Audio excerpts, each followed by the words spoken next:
Berebut warisan, yang berakhir dengan santet, yang ditulis oleh Om Ras. Link saya sertakan di deskripsi. Jangan lupa di subscribe, like dan komen, agar channel aku lebih berkembang. Ini cerita kisah nyata yang berjudul Warisan yang ditulis oleh Om Ras. Yang ingin membacanya langsung bisa di Twitter beliau. Nama dalam cerita ini sudah diubah atau disamarkan. Acara syukuran sekaligus tasmiyah atau memberi nama pada bayi. Anak pertama dari pasangan Erna dan Salim itu baru saja selesai dilaksanakan. Makanan yang disediakan untuk tamu di dapur pun masih lumayan banyak. Bukan karena tidak ada yang datang, tapi memang keluarga Erna memesan makanan yang lumayan banyak, bahkan lebih banyak dibanding tamu-tamu yang datang. Oleh ibunya Erna, makanan yang masih tersisa itu dibagi-bagikan kepada para tetangga, karena memang mereka sangat dekat dengan para tetangga di sekitar rumahnya. Erna merupakan anak kedua dari Bu Masnah dan Pak Abdullah. Orang tua Erna memang punya nama baik di desa tersebut, karena selain kaya, orang tua Erna juga terbilang sangat sering membantu orang-orang, terutama para tetangganya yang mengalami kesusahan. Erna juga memiliki seorang kakak bernama Kamil. Saat itu Kamil juga sudah berkeluarga dan memiliki 2 anak. Namun mereka tinggal di provinsi yang berbeda dan cukup jauh juga. Sementara Salim yang merupakan suami dari Erna adalah seorang yatim piatu yang memang sedari kecil dirawat oleh Pak Abdul. Salim memiliki sifat baik hati dan sangat penurut pada kedua mertuanya. Itulah yang membuat Pak Abdul juga Bu Erna tak pikir 2 kali untuk menerima niat baik Salim yang ingin memperistri anak gadis kesayangannya mereka waktu itu. Oleh Pak Abdul, Salim diberikan tanggung jawab untuk mengurus salah satu usaha rumah makan milik ayah mertuanya tersebut. Dan semenjak usaha rumah makan itu dipegang oleh Salim, usaha itu semakin maju. Bahkan dalam 2 tahun saja sudah bisa membuka 4 cabang di 4 kota berbeda. Sementara Kamil yang merupakan anak pertama Pak Abdul dan Bu Masnah tidak tertarik untuk ikut menjalankan usaha keluarganya. Dia lebih memilih untuk bekerja di salah satu PT yang bergerak dalam bidang pertambangan. Pak Abdul pun tak menghalangi kemauan Kamil karena Pak Abdul sangat menghargai keputusan dari anak-anak dan menantunya. Selama tinggal di provinsi yang berbeda, Kamil sangat jarang mengunjungi orang tuanya. Dalam 1 tahun paling hanya sekitar 2 kali mereka pulang, itu pun tidak lama, hanya beberapa hari saja. Sementara Erna dan Salim memang tinggal serumah bersama Pak Abdul dan Bu Masnah. Erna juga memiliki usaha kecil-kecilan, yakni sebuah konter pulsa di pinggir jalan. Namun bukan Erna sendiri yang jaga, dia juga memiliki 2 karyawan di konter tersebut. Yang itu Erna dan ibunya yang sedang asik mengobrol soal mengurus bayi. Tiba-tiba mereka mendapatkan kabar dari orang kepercayaan ayahnya bahwa ayah Erna yaitu Pak Abdul terjatuh saat sedang mengecek salah satu pabriknya. Seketika setelah mendengar kabar tersebut, Bu Masnah menjadi panik dan tak karuan. Karena memang Pak Abdul ini orangnya selalu rutin kontrol kesehatan ke rumah sakit setiap 2 minggu sekali. Dan selama ini Pak Abdul tidak menderita sakit apa-apa. Erna yang melihat ibunya sudah sepanik itu mencoba untuk menenangkan sang ibu, meskipun dia juga sangat khawatir dengan ayahnya. Bergegas Erna menelpon Salim agar bisa secepatnya menyusul mereka ke rumah sakit. Sesampainya Erna di rumah sakit, ia terkejut melihat keadaan ayahnya yang terlihat sangat mengerikan. Bagian ujung jari dan kukunya berwarna merah kebiruan, mirip seperti lebam atau darah beku. Ayahnya masih belum sadarkan diri, sementara ibunya terus menangis sambil sesekali memanggil nama suaminya. Tidak lama Salim datang dengan raut wajah yang tak kalah sedih. Dia memeluk Erna yang menangis terisak melihat keadaan sang ayah. Sabar Dik, sabar. Ayah tidak akan kenapa-kenapa, ucap Salim menenangkan istrinya. Malamnya Pak Abdul sadar, bibirnya mulai membiru. Dengan terbata-bata Pak Abdul memanggil nama istri dan anaknya. Ayah sangat kesakitan, rasanya kaki dan tangan ayah mati rasa, ucap Pak Abdul. Bu Masnah, Erna, dan Salim yang mendengar ucapan Pak Abdul terlihat sedih. Namun mereka bertiga terus menyemangati Pak Abdul dan meyakinkan bahwa Pak Abdul pasti akan sehat kembali. Akan tetapi takdir berkata lain, dan sekitar pukul 6 pagi Pak Abdul meninggal dunia. Erna yang sudah berada di rumah, Erna pulang malam itu setelah dikabari bahwa anaknya menangis terus di rumah. Sangat terkejut mendengar kabar itu. Dia masih belum percaya, namun ketika jenazah ayahnya tidak di rumah, Erna terduduk lemas di lantai. Air matanya tak terbendung lagi. Sementara Salim terus mencoba menghubungi kakak iparnya, yakni Kamil yang tinggal di luar provinsi. Namun Kamil dan istrinya tidak ada yang menjawab telepon. Putus asa karena tak ada juga yang mengangkat, akhirnya jenazah Pak Abdul dikebumikan tanpa kehadiran Kamil. 2 hari setelah pemakaman barulah Kamil menelpon. Dia beralasan 2 hari yang lalu ia terkena musibah saat bekerja. Ibunya pun terisak menjelaskan kabar duka tentang ayahnya. Akhirnya di hari keempat Kamil beserta anak istri dan juga mertuanya pun tiba di rumah Bu Masnah. Terlihat tangan Kamil diperban, entah musibah seperti apa yang sudah terjadi padanya.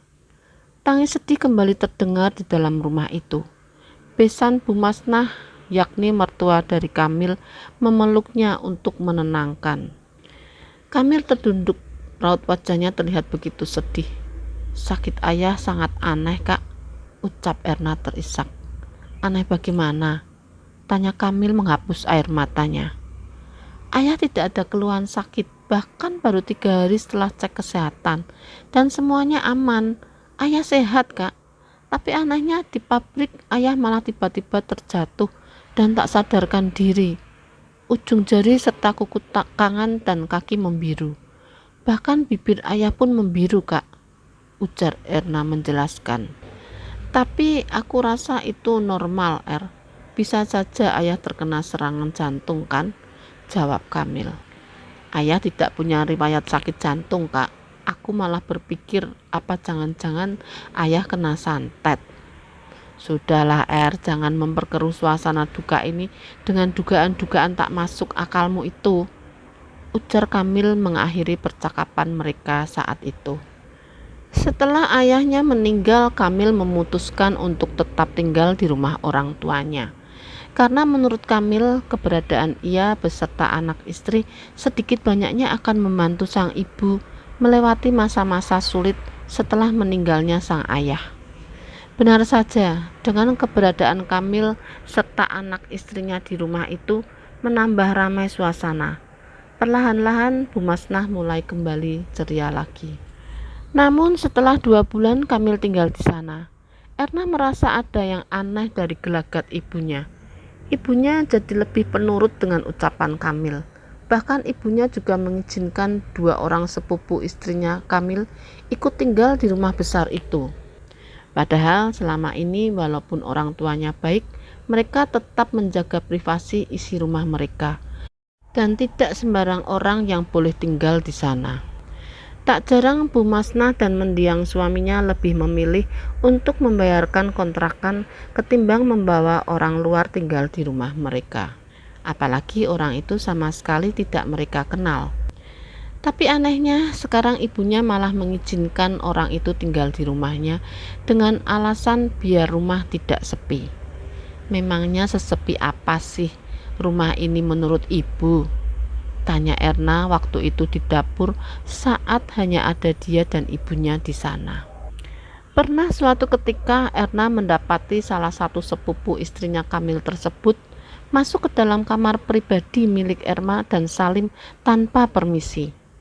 Orang itu beralasan ingin meminjam baju serta ginju milik Erna. Dan tanpa menunggu persetujuan dari Erna, orang tersebut lantas membuka isi lemari Erna dan memilih-milih baju yang akan dia pinjam sesuka hatinya. Hal itu tentu saja membuat Erna jengkel.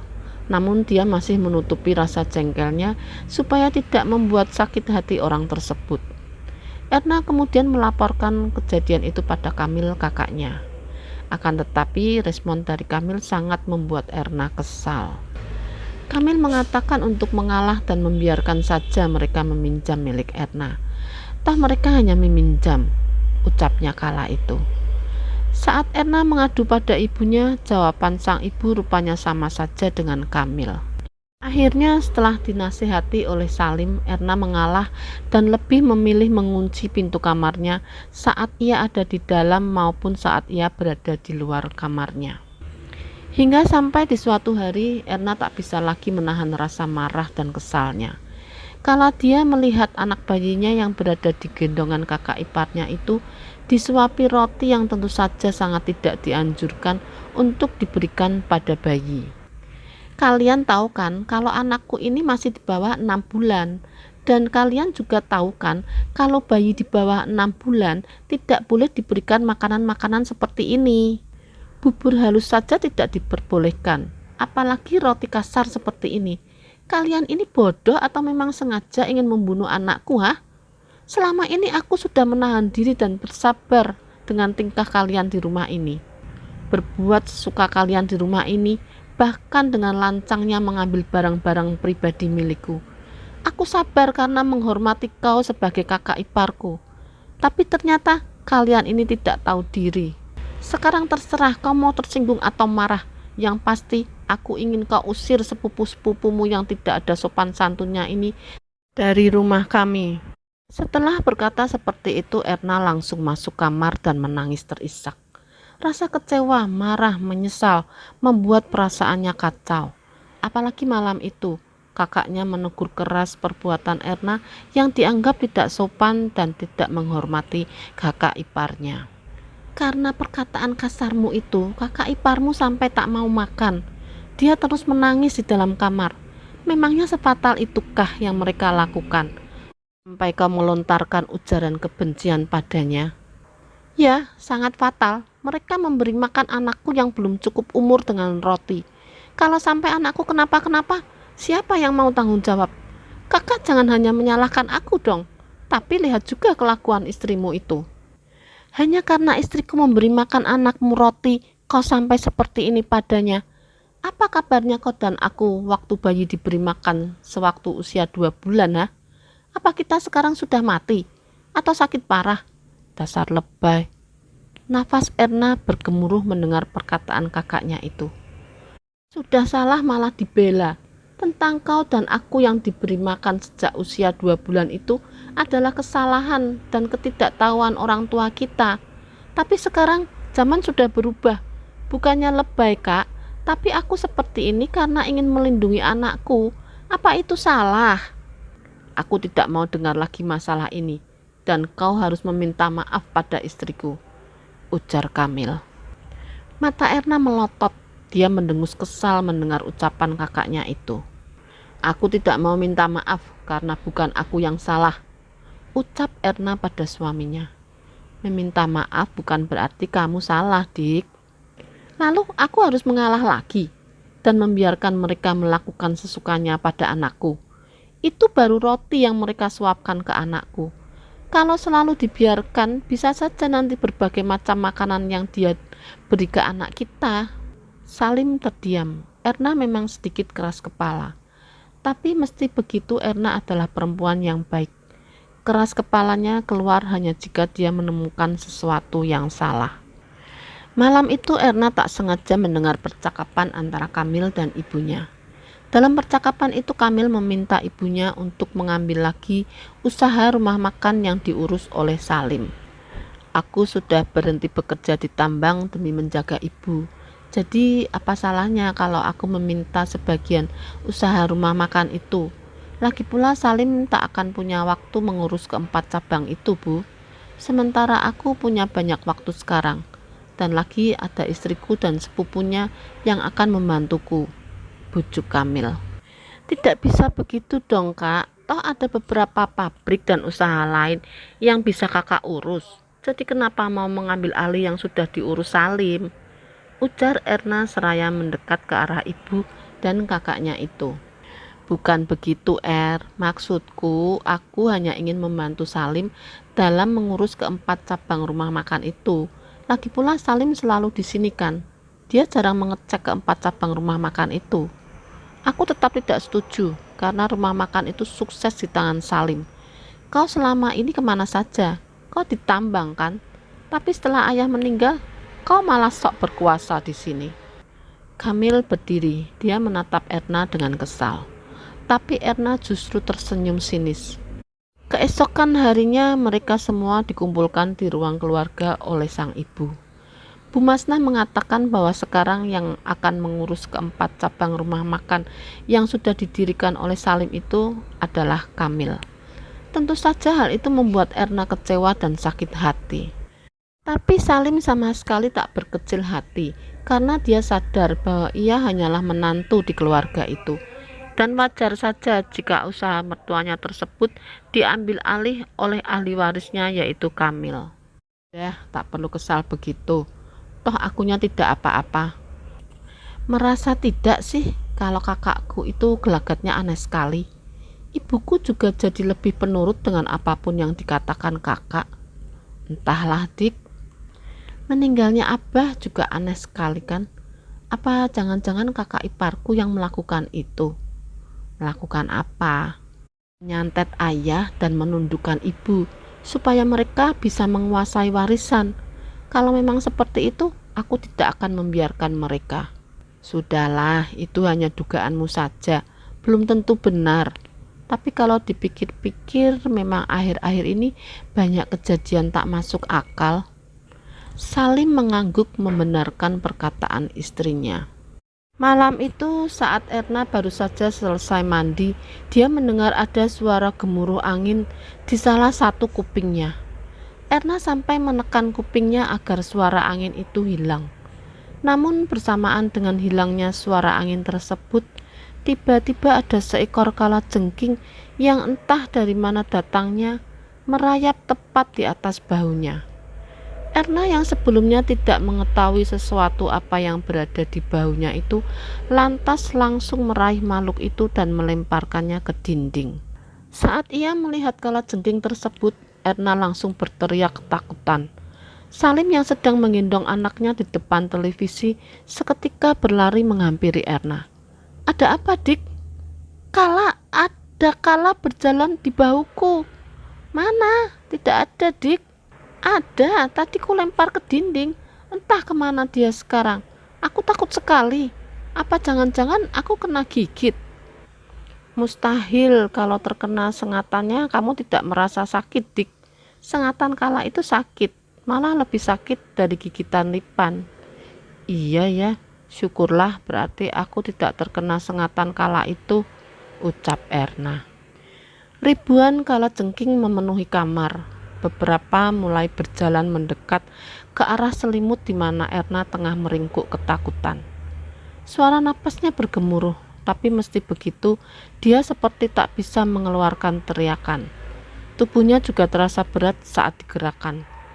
Tidak hanya itu, suami dan anaknya ternyata tidak berada di kamar itu. Di mana mereka? Entahlah. Dengan gerakannya yang sangat berat itu, Erna mencoba mengusir kalajengking yang sudah berada di atas kasur. Dan beberapa saat kemudian, Erna terbangun dengan keringat dingin membasahi wajahnya. Ya Tuhan, syukurlah tadi itu ternyata hanya mimpi, gumam Erna. Dia melihat suami dan anaknya sudah tertidur pulas.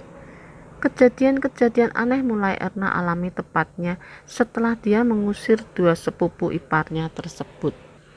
Dan hari itu lagi-lagi Erna mendapati Kamil yang terus merayu ibunya untuk memindahkan semua harta menjadi atas namanya, termasuk satu rumah makan yang dikelola oleh Salim. Mendengar hal itu tentu saja Erna tidak tinggal diam. Dia memaki-maki kakaknya yang menurutnya begitu egois dan gila harta. Ayah meninggal dengan keadaan tidak wajar dan semenjak kakak datang kemari, ibu jadi aneh. Ibu selalu menuruti apa kata kakak. Dan semenjak saudara sepupu istrimu itu kemari, rumah ini terasa seperti bukan rumah saja. Dan kemarin malam aku mengalami hal aneh dan mimpi aneh yang aku yakin ada hubungannya dengan ilmu hitam, santet. Kamil menarik napas panjang. Ia menatap adiknya itu dengan tatapan yang sulit diartikan. Ya, memang benar, dugaanmu itu memang benar. Keluarga kita disantet dan pelakunya ada di sekitar kita. Bersamaan dengan waktu meninggalnya ayah, aku hampir celaka, hampir mati. Andai kedua sepupu istriku itu tidak menolongku, ujar Kamil. Mereka kemari itu pun sebab ingin menolong kita, menolong keluarga kita, Baju-baju dan barang-barang yang mereka ambil dari lemarimu itu semuanya sudah diletakkan benda yang tidak baik. Mereka menyelamatkan kamu, Erna terdiam. Dia bimbang. Haruskah percaya pada kakaknya? Entahlah, Erna benar-benar bingung. Akhirnya Erna pergi meninggalkan ruangan itu dan kembali masuk ke kamarnya. Kakakku bilang kalau keluarga ini disantet, dan dia juga bilang kalau bersamaan dengan waktu ayah meninggal, kakakku hampir mati dan kedua saudara sepupu iparku itulah yang menolongnya. Mereka kemari pun dengan niat menolong keluarga ini. Cerita Erna pada Salim. Benarkah? Entahlah dik, aku juga bingung. Tapi kejadian-kejadian ini memang harus diselidiki. Tadi aku ada cerita dengan salah satu karyawan kita. Katanya dia punya kenalan orang yang paham dengan hal-hal seperti itu. Dia juga memberikan alamat orang itu padaku. Oh ya? Di mana rumah orang itu? Apa tidak sebaiknya besok kita datangi dia? Ujar Erna. Aku ragu dik. Jangan sampai hal-hal seperti ini memecah belah keluarga kita. Aku tidak ingin kehilanganmu. Maka dari itu kita harus ke rumah orang tersebut untuk mencari tahu. Syukur-syukur kalau orang itu bisa tahu siapa yang menyantet keluarga ini, ucap Erna. Salim menggaruk kepalanya menunjukkan bahwa dia merasa ragu dengan keputusan Erna. Besok kita datangi orang itu ya. Mau tak mau Salim pun mengangguk. Pagi-pagi sekali Erna dan Salim berangkat. Kamil menatap kepergian adiknya itu dengan tatapan yang sulit diartikan. Sekitar 2 jam perjalanan akhirnya mereka tiba di jalanan sepi yang samping kiri kanannya hanyalah kebun karet. Apa iya di sini tempatnya? Katanya sih di sini, tapi aku jadi ragu. Semoga sajalah kita tidak salah jalan, jawab Salim. Akhirnya setelah beberapa belokan naik turun mereka tiba di sebuah desa terpencil. Banyak kuburan di samping-samping rumah di desa itu. Coba kita tanya ke orang itu saja, tunjuk Salim saat melihat seorang lelaki paruh baya tengah duduk santai di teras rumah kecilnya itu. Salim dan Erna turun lalu menanyakan pada orang tersebut, dan beruntungnya ternyata orang itulah yang mereka cari. Wah, beruntung sekali kita ya, langsung bertemu sama orangnya, ucap Erna tersenyum. Mari silakan masuk, ujar lelaki parubaya itu sembari beranjak dari duduknya. Erna menatap ke sekeliling ruangan sempit itu dengan seksama. Dia sedikit terpukau dengan jejeran mandau yang menjadi hiasan dinding. Di samping mandau-mandau itu juga ada 2 buah kepala rusa lengkap dengan tanduknya. Ning, tolong buatkan air untuk tamu kita, suruh lelaki parubaya itu pada seorang gadis yang mungkin kisaran usianya sekitar 16-17 tahunan. Maaf sebelumnya Pak, kami mendapatkan alamat rumah Bapak ini dari salah satu karyawan yang bekerja di rumah makan suami saya ini. Dan setelah suami saya menceritakan tentang Bapak, kami memutuskan untuk kemari. Beruntungnya kami tidak tersesat jalan. Jadi Pak, almarhum ayah saya itu awalnya sehat-sehat saja. Bahkan tidak ada riwayat sakit jantung dan lain-lain. Tapi anehnya hari itu ayah saya mendadak jatuh tak sadarkan diri Pak. Dan tidak lama setelah itu ayah saya meninggal dunia.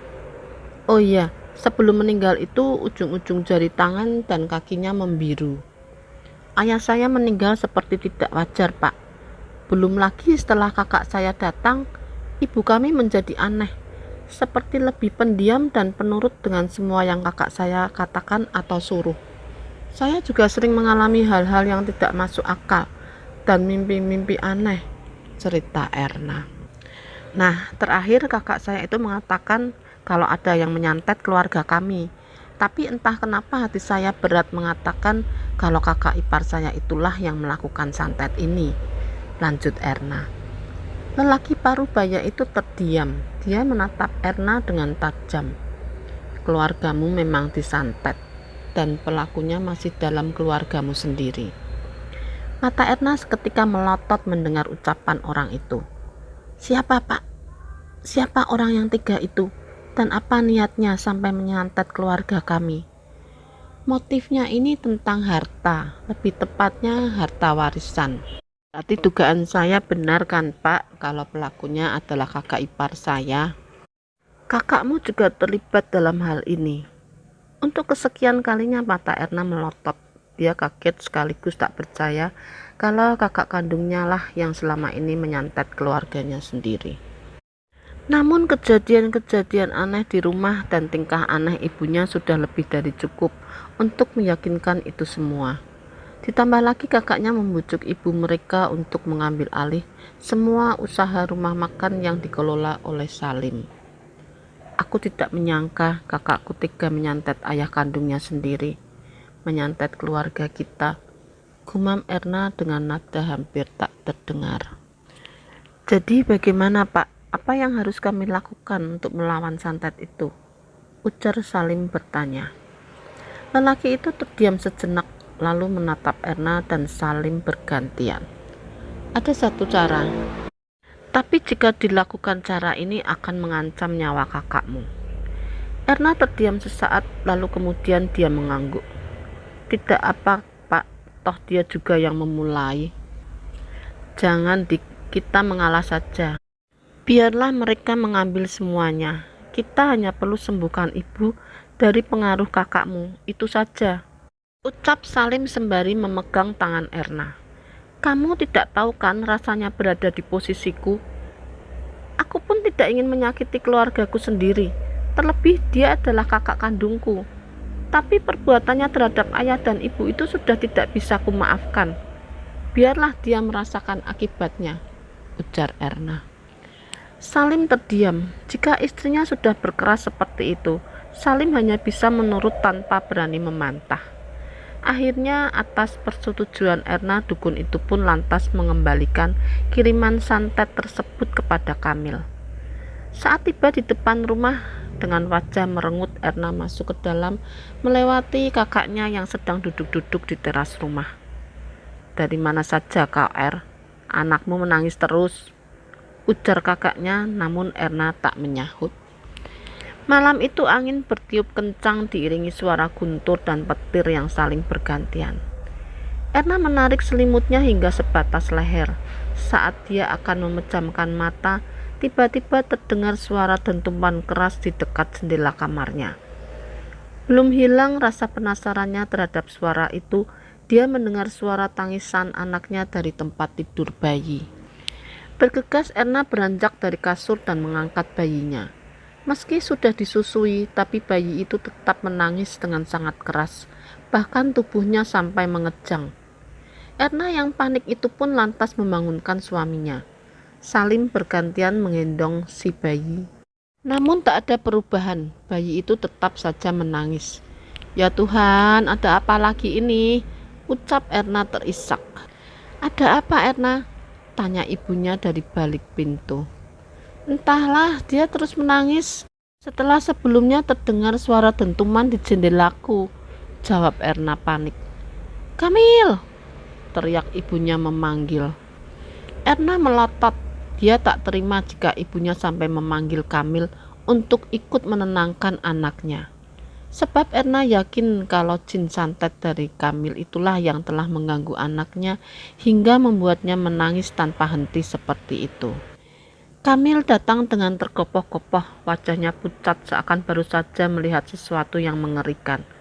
"Ada apa?" tanya Kamil berusaha terlihat tenang. Namun suaranya jelas sekali terdengar bergetar. "Itu keponakanmu menangis terus. Apa jangan-jangan..." "Shh, Bu," potong Kamil, seraya mengisyaratkan agar ibunya diam dan tak melebar kemana-mana. "Jangan-jangan apa, Bu? Kalian ini merahasiakan apa sih sebenarnya, ha?" ujar Erna meninggi. Tanpa menunggu persetujuan dari adiknya, Kamil lantas merebut anaknya Erna dari gendongan Salim.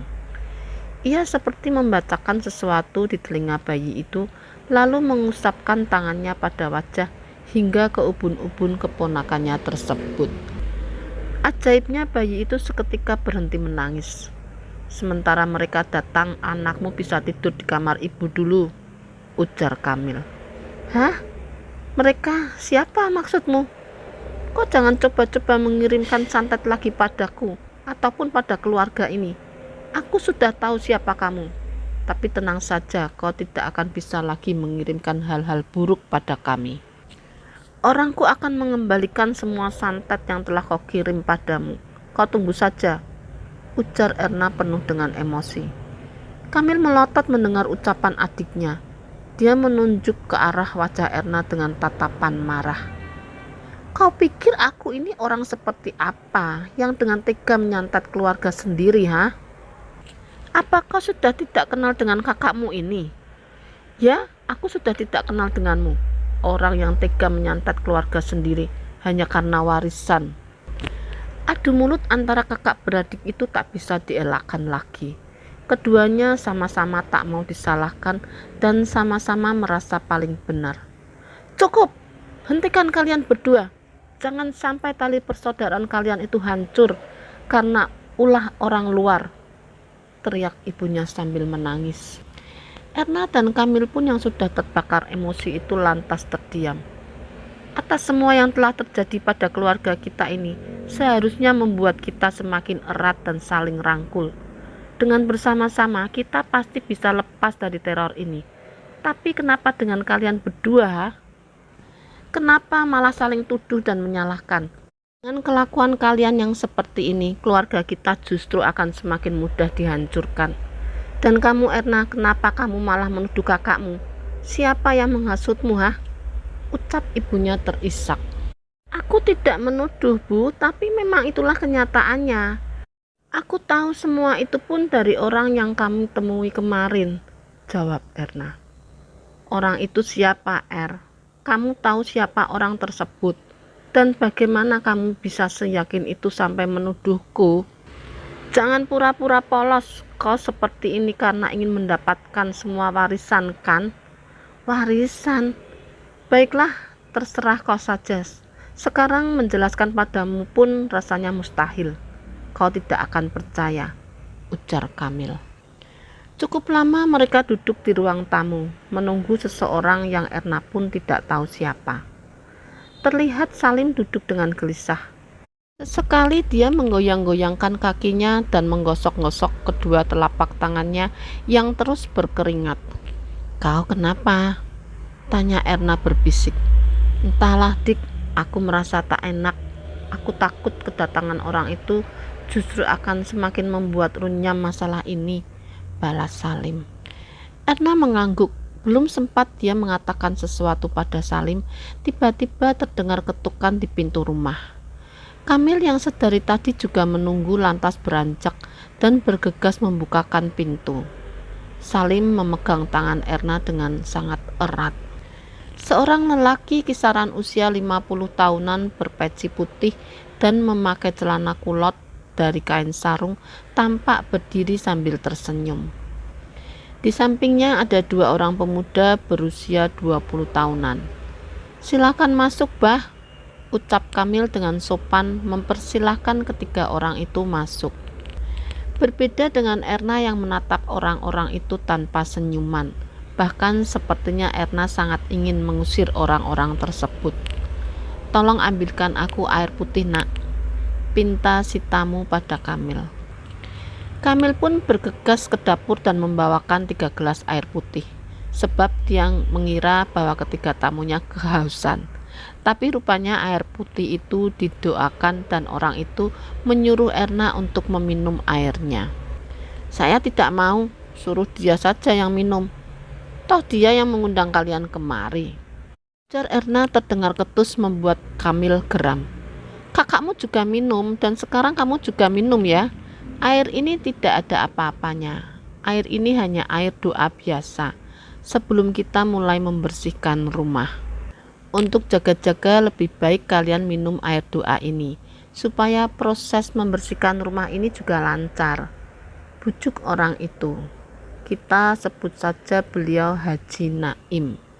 Saat Erna hampir mau, Salim menarik keras tangan istrinya dan menggeleng. Akibatnya Erna pun mengurungkan niatnya. Kamil yang melihat hal itu tentu saja marah pada adik iparnya tersebut. Kau jangan ikut campur.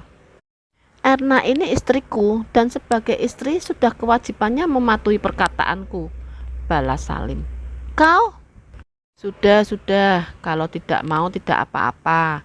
Kalian tidak usah sampai berkelahi, ujar Haji Naim melerai.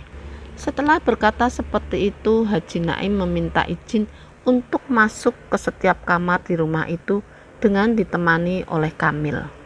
Erna dan Salim juga mengekor di belakang. Di setiap kamar, Haji Naim dan dua pemuda itu melantunkan ayat suci Al-Quran. Dan anehnya saat Erna mendengar mereka mengaji, dia merasa seperti ada sesuatu dalam dirinya yang ingin melompat keluar. Berat, panas, dan dingin terasa bersamaan. Ada apa ini? Padahal sebelumnya aku tidak seperti ini bila mendengar orang mengaji, batin Erna. Pandangannya perlahan-lahan mulai berkunang-kunang. Tubuhnya hampir ambruk andai Salim tidak menangkapnya. Sudahlah, hentikan saja semua ini. Kau tidak kasihan melihat adikmu begini. Kau diam, kau itu cuma menantu di sini. Ya, aku tahu, aku sadar, tapi Erna ini kan istriku, jawab Salim meninggi. Sepertinya kesabarannya juga sudah mulai terkikis. Tiba-tiba Erna mengerang. Salim yang sedari tadi menahan tubuh istrinya itu tak sanggup lagi untuk menahan tubuh Erna. Akhirnya Erna terjatuh dan menggelepar-gelepar dengan diiringi rintihan kesakitan. Di saat Kamil dan Salim masih melongo melihat apa yang terjadi pada Erna, Haji Naim lantas memercikkan air dari dalam botol yang beliau bawa. Seiring dengan percikan air tersebut, Erna semakin menggeliat-geliat kesakitan. Aku minta izin untuk memegang kaki istrimu, ucap Haji Naim lalu menangkap ibu jari kaki Erna dan mulai menekan jari itu kuat-kuat. Sakit, rintih Erna memelas. Keluar, aku tahu kau bersembunyi di sini, ujar Haji Naim seraya terus menekan ibu jari kaki Erna. Hahaha, tawa Erna membuat Kamil merinding. Sementara itu ketika Salim mendengar tawa Erna, ia segera berusaha untuk melepaskan tangan Haji Naim dari ibu jari kaki Erna. Sakit, teriak Erna dengan suara menggelegar. Kau akan kusakiti jika tetap berada di sini, bentak Haji Naim seraya menepis tangan Salim. Dan Kamil lantas memegangi adik iparnya tersebut agar tidak mengganggu Haji Naim. Aku tidak akan pergi, dia menyuruhku untuk merusak semua yang ada di sini, ujar Erna. Dia siapa? Hihihi. Jawab, dia siapa, ha? Teriak Kamil marah. Haji Naim menekan ibu jari kaki Erna lagi, namun tidak ada respon. Beliau menekan satu-satu urat yang berada di kaki Erna, namun tidak ada respon kesakitan dari Erna. Beliau tahu jika makhluk yang merasuki Erna itu sudah berhasil lolos, dan kini entah bersembunyi di mana. Karena makhluk seperti itu sangat mudah berlari mengikuti aliran darah di dalam tubuh. Erna menggeliat mengangkat bagian punggungnya. Melihat itu, Haji Naim lantas membalik tubuh Erna dan segera menekan salah satu bagian tulang belakang Erna. Benar, seketika Erna mengerang dan menjerit kesakitan. Siapa yang menyuruhmu untuk merusak keluarga ini? Tanya Haji Naim. Keringat di dahinya semakin bertambah banyak. Aduh, sakit. Ampuni aku, Naim. Siapa yang menyuruhmu merusak keluargaku ini, ha? Bentak Kamil yang masih memegangi Salim. Dia yang sudah menyuruhku, tunjuk Erna pada Salim. Seketika mata Kamil melotot, tanpa babi bu lagi dia menghajar Salim sampai babak belur. Kedua pemuda yang masih melantunkan ayat suci Al-Quran di dalam kamar itu segera dipanggil oleh Haji Naim untuk mencegah kami melakukan hal yang lebih jauh pada Salim. Pegangi dia, jangan sampai karena fitnah jin ini malah membuatnya membunuh iparnya sendiri. Haji Naim berusaha untuk mengeluarkan jin tersebut dari tubuh Erna. Dan setelah berhasil, beliau lantas menenangkan Kamil yang sudah dibutakan oleh emosi tersebut. Salim yang sudah babak belur dihajar oleh Kamil terbaring di lantai. Sementara itu Erna masih belum sadarkan diri. Dan Kamil yang sudah jauh lebih tenang tersebut pun langsung menghampiri Erna dan memangku kepalanya. "Bangun Er, panggilnya sembari mengusap-ngusap kepala Erna. Jelas sekali terlihat kalau Kamil sangat menyayangi adik perempuannya itu. Haji Naim dan kedua pemuda itu melanjutkan tugas mereka untuk membersihkan rumah itu dari pengaruh jin yang diutus untuk merusak rumah dan seluruh keluarga yang ada di dalamnya. Setelah selesai, mereka kembali masuk ke dalam rumah. Oleh Haji Naim, Kamil disuruh untuk membasuh wajah adiknya dengan air yang sudah didoakan tersebut. Saat Erna mulai siuman, dia terlihat syok melihat semuanya. Melihat Kamil dan orang-orang yang berdiri menatapnya itu. "Ada apa ini? Aku kenapa?" tanya Erna seraya menatap Kamil. "Kau baik-baik saja sekarang, kau tidak apa-apa," jawab Kamil. "Salim, itu Salim kenapa?" tanya Erna. "Jin itu menyebut kalau suamimulah pelaku yang telah menghancurkan keluarga ini." "Suamiku? Siapa suamiku?" tanya Erna seperti orang kebingungan, seakan tak mengingat apa-apa tentang Salim. Kamil mengerutkan kedua alisnya, tanda kalau dia juga bingung dengan pertanyaan dari adiknya tersebut. "Loh, Salim ini kan suamimu, masa kau lupa?" Erna terdiam seakan mencoba mengingat sesuatu. "Kenapa aku nikah dengannya?" Lagi-lagi pertanyaan Erna itu membuat Kamil mengerutkan alisnya. Dia semakin tak mengerti dengan pertanyaan sang adik. "Itu jelas karena kalian berdua saling suka, bukan? Kau berpacaran dengannya."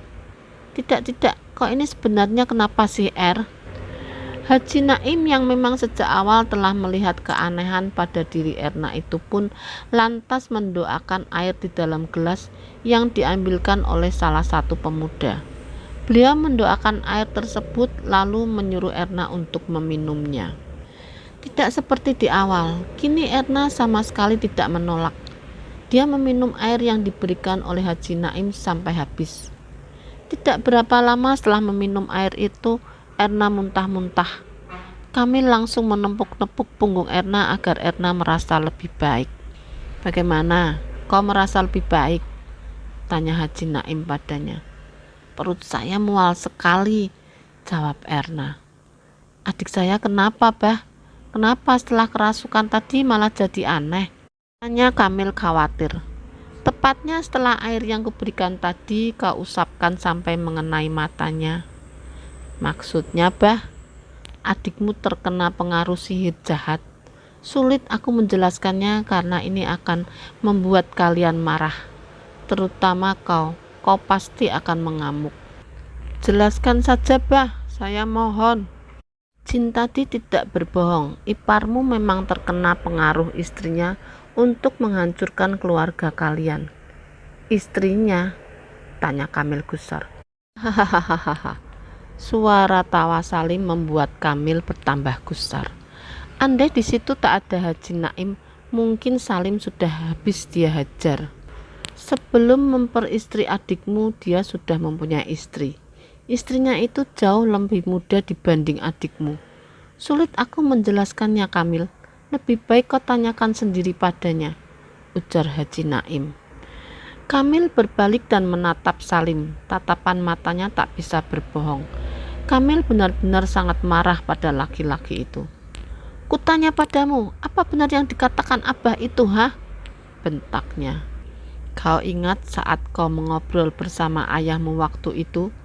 Orang tua itu mengatakan bahwa kau dan Erna akan mendapatkan separuh-separuh dari harta warisan, kan?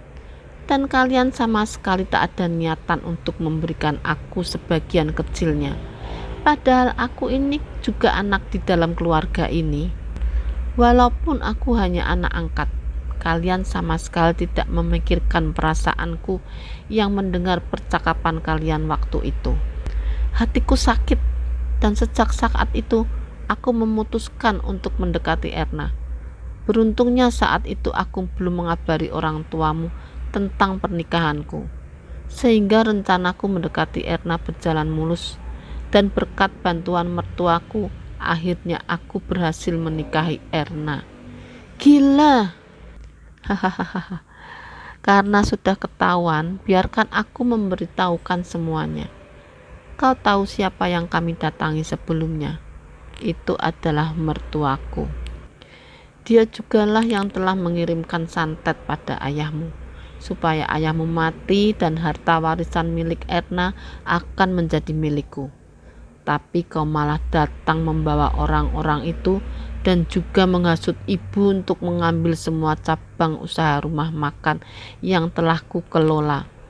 Kau menghancurkan rencanaku. Rupanya apa yang dikatakan sepupu istriku benar. Meski pada awalnya aku tak tahu kenapa aku harus mengambil alih rumah makan yang telah kau kelola itu. Tak apa jika aku tak berhasil mendapatkan warisan itu. Yang penting aku sudah berhasil membalaskan rasa sakit hatiku pada kalian semua. Erna yang mendengarnya langsung menangis sesenggukan. Dia ingat sebelum menikah dengan Salim, dia sudah memiliki calon, tapi entah kenapa dia malah memilih Salim. Padahal Erna sendiri tak mempunyai perasaan apa-apa terhadap Salim. Dengan bantuan Haji Naim, santet itu dikembalikan pada pengirimnya. Tidak lama setelahnya, Salim pun digugat cerai oleh Erna. Salim juga keluar dari rumah itu tanpa membawa apapun, dan setelah resmi bercerai, Erna kembali melanjutkan hidupnya bersama keluarga tercintanya. Berbulan-bulan telah berlalu, Erna mendengar kabar dari salah satu kenalannya bahwa kini Salim menderita kelumpuhan pada sebagian kakinya, semacam stroke. Erna hanya tersenyum kecut menanggapi kabar itu tanpa komentar sepatah pun. Ceritanya selesai sampai di sini. Jangan lupa di subscribe, like, dan komen ya.